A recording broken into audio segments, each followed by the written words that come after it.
Snapper, good morning. The other day I received a really good question about humility and the importance of staying humble. It was a bloody good question, I've got a bloody good answer, so I thought I'd bring back question of the day. Question of the day, who knows what fucking number we're up to? Question of the day. How important is it to stay humble?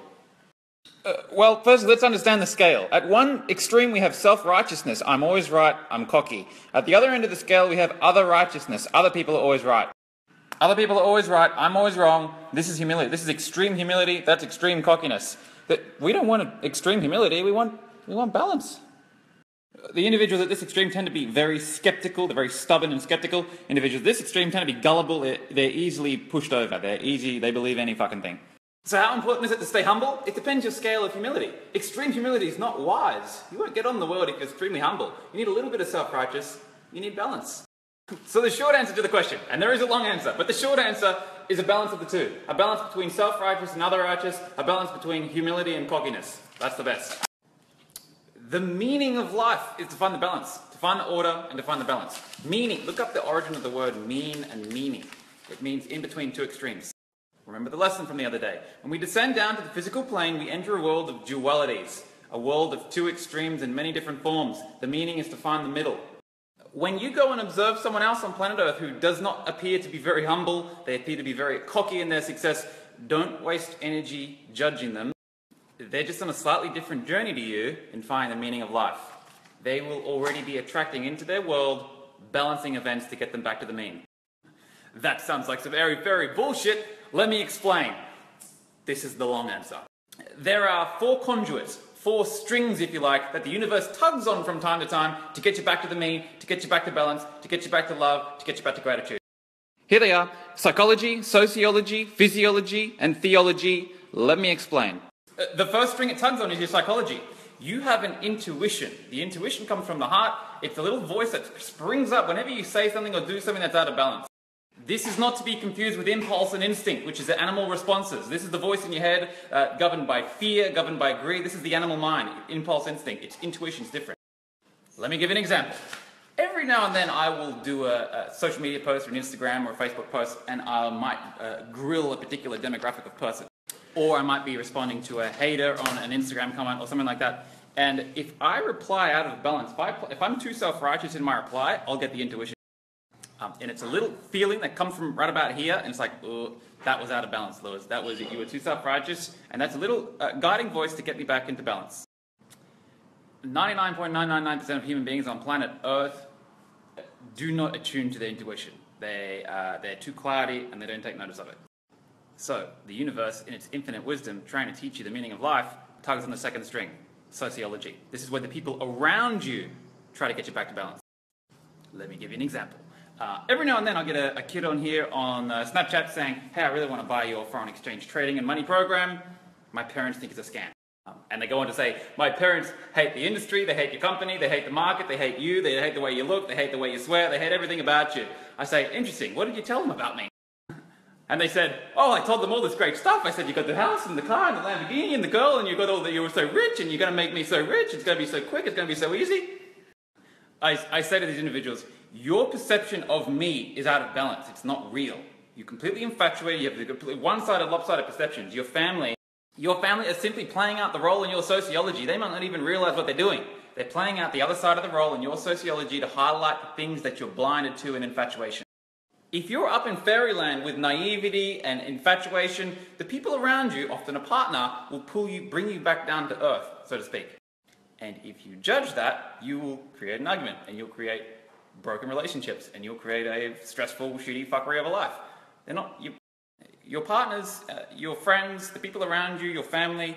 They're not here to support and support and support and care to you and cater to you. They're here to bring you back to balance and love and gratitude. Now, when you start taking notice of that, you'll be humbled to fucking what's going on in the universe. The universe is doing some shit. It's pulling some strings. When you look at your sociology and your social interactions and you throw in the time vector, that will blow your socks off even more. Quick example. If you go and infatuate with something in the future, there will be someone that you draw to you in your sociology that will go and resent something of your past and highlight that to you. Infatuation of the future will be balanced and conserved by a resentment of the past that will be brought to your awareness. Don't you remember what happened last time this happened? That's perfect divine order. Memory and imagination are conserved and balanced through space and time. Most of us judge that and say, fuck you, mum or boyfriend or girlfriend, for judging and not supporting me. And they judge and they hate and they criticize and they judge themselves, and they're not listening to their intuition because they're too fucking cloudy, because they're infatuated with people, they've become the authorities of their life. And they miss the second string that the universe is trying to pull on, the sociology, and they're hating people, and they're breaking up with people, and they're churning through boyfriends, and they're leaving their family.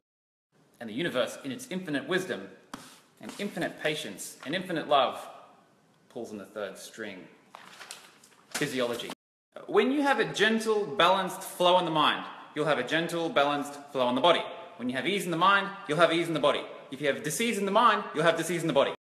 If your body enters a state of disease, you don't need to go to the doctor and get the drugs to mask the disease. You need to figure out what the disease is trying to highlight you to in the mind. Balance the mind, balance the body. When the mind is balanced, it's poised. When it's out of balance, it's poisoned. In just about every single case that I've ever witnessed of disease in other people's body or in my own body, I can trace it back to exactly what's happening in their mind. You take two people, one with diabetes type 2 and one with hypoglycemia, and put them side by side and analyze their personality traits. You might call it coincidence, but many times, the person with the type 2 diabetes with the insulin resistance has a resistance to change in their life. It's a stubborn energy. The hypoglycemic person standing next to them is exactly the opposite. They change all the time. They're always swayed by what's happening in their environment, and they're going up and down like craziness. One is a I'm always right energy. The other is a other people are always right energy. Hope that makes sense. And in two people, you have anomalies, you could have coincidences, but you get 100 type 2 diabetics, 100 hypoglycemics, stand next to each other and tell me you don't see a pattern. But when we got disease, fuck dealing with it. Let's go to the doctor, let's get the fucking drugs. And we miss the third string. So we attract theology. Theology is the way of the universe saying, fuck, we got a dense motherfucker on our hands right here. Call up the fourth string. The fourth and final string is tragedy and cataclysmic rebalancing. This is when you draw into your life events, circumstances, tragedies that fucking balance you out. Big ticket events that you have no choice but to be balanced and humbled by it. Let me give an example. You have spent a lifetime expressing self-righteousness in your sexuality, in heterosexuality. You don't like the gays. You hate the gays. What happens? Well, firstly, you've ignored your intuition every time you made a gay hate remark. You ignored the voice that came from your intuition. You didn't fucking listen to that. You ignored your sociology, who came at you with all the statistics under the sun about homosexuality in nature. You ignored them. You ignored your physiology because you have manifested some physiological conditions that were attracted to you to try and highlight you to your unbalanced self-righteousness. And then, finally, your theology, boom, you have a kid, he's gay. And that's the final straw, that's the end of the line. If you don't get it then, and you don't love the kid, and you don't love the trait that you've dissociated from and judged all your life, and you can't see that all this shit has been happening all your life to break your self-righteousness, you still don't get the message, then you get the cancer, which is a disease of resentment, and you'll fucking die out. When you die, you go back to the soul, which is a state of unconditional love. You're back to love. Everything in the universe is trying to get you to love. But love is not what we think it is from the fucking Hollywood movies. Hope you enjoyed the lesson, Snapper. Jesus, that was a fucking doozy, wasn't it? We started with talking about humility and we ended up talking about the meaning of life. Tangents.